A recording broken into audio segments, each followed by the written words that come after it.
Blue Thunder was released in 1983. It starred Roy Schneider, Daniel Stern, and Malcolm McDowell. It was directed by John Badham.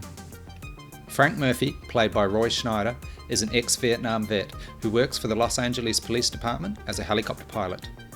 After getting into trouble one too many times, he and his new partner are assigned to a special project, Blue Thunder, a new military-grade helicopter with advanced capabilities. Right from the start, Frank has reservations about its intended use, and this only gets more amplified when he learns that the test pilot is Colonel F.E. Cochran, played by Malcolm McDowell, an ex-war colleague who dislikes Frank just as much as Frank hates him.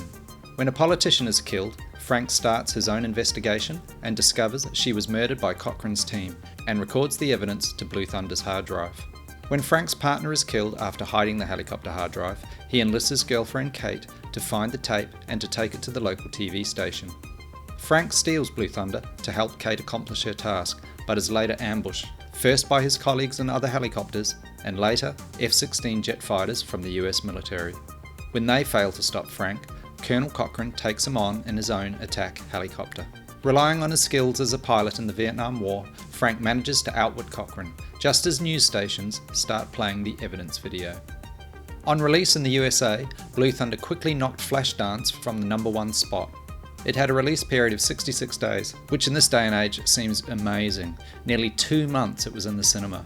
When the film first starts, it's quite obvious they're using screens behind the helicopter, but as the film progresses, it appears as if the actors spent a considerable amount of time in the helicopters. Blue Thunder really does look great, even by today's standards, and there's some awesome shots of it in action. The soundtrack by Arthur B. Rubinstein is fine. There's a sort of a theme tune in there somewhere, but it never quite gets to the height of other blockbusters of that era.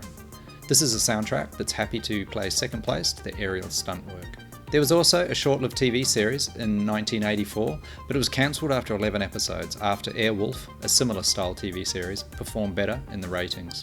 I don't really recall seeing this TV series, and from the clips that I've seen, probably won't be. Now, Blue Thunder also made an appearance in the very first episode of MacGyver. I distinctly remember this because immediately after the first episode of MacGyver, Blue Thunder played on TV. I absolutely love the look of Blue Thunder, the helicopter.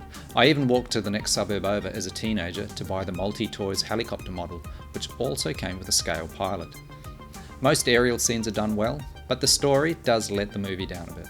It's a bit hard to believe that friends can just start shooting at each other from the sky at the flip of a coin, and I find it strange that Frank's girlfriend Kate could automatically start breaking the law without even asking what's going on. The technology of the helicopter is also a little humorous these days. Your phone probably does more, and better. Still, my phone at least doesn't have a 20mm rotary cannon strapped to the front of it. The flying makes up for any lack of coherent story, and once Frank steals Blue Thunder, the action ramps up to a climactic helicopter battle over Los Angeles.